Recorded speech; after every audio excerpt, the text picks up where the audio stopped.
வடிவேலு அவர்கள் 15 வருடங்களுக்கு முன்னர் நடித்த படங்களில் அவரது முக அமைப்பு, அதில் தோன்றிய ஒரு அப்பாவித்தனம் அனைத்தும் அவரது மன உளைச்சல் காரணமாக அடியோடு மாறிவிட்டது.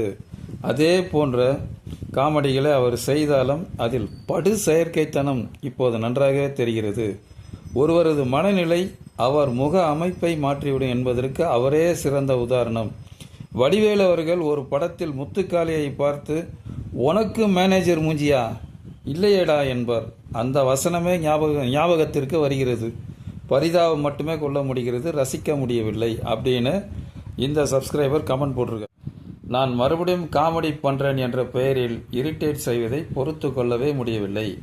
முன்பு வடிவேலுவின் காமெடி வெற்றியடைந்ததற்கு அவர் மட்டும் காரணமல்ல, அவருடன் சேர்ந்து நடித்த சக நகைச்சுவை நடிகர்களும் தான். இப்பொழுது யாரும் அவருடன் சேர்ந்து நடிக்க தயாராக இல்லை. அதனால்தான் வடிவேலு காமெடி முன்பு போல இல்லை. இப்பொழுது அவரை பார்க்கும்போது பரிதாபமாக இருக்கிறது அப்படின்னு இவர் கமெண்ட் போட்டிருக்கார். விட்டு சிரிக்கலாம்னு படத்துக்கு போனால் முடிஞ்சா சிரிங்கடான்னு காமெடி பண்ணி வச்சுருக்காங்க. இது என்னத்த சொல்ல அப்படின்னு இவர் கமெண்ட் போட்டிருக்கார். எத்தனை வயாகரா மாத்திரை போட்டாலும் செத்த கிளிக்கு உயிர் வராது, வடிவேலு ஒரு செத்த கிளி அப்படின்னு இவர் ஒரு கமெண்ட் போட்டிருக்கார். கேங்கஸ் வடிவேலு காமெடி சுத்தமாக எடுபடவில்லை.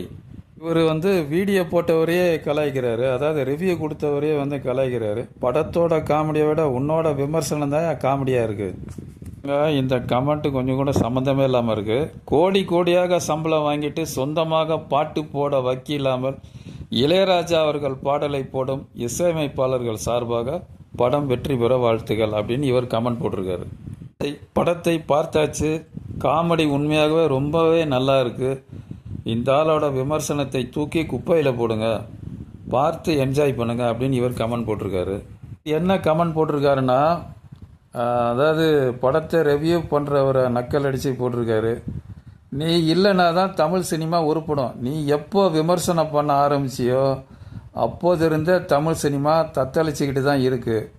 உன்னை எப்போ வெளியே துரத்துறாங்களோ அப்போ தான் தமிழ் சினிமா உருப்படும் அப்படின்னு போட்டிருக்காரு.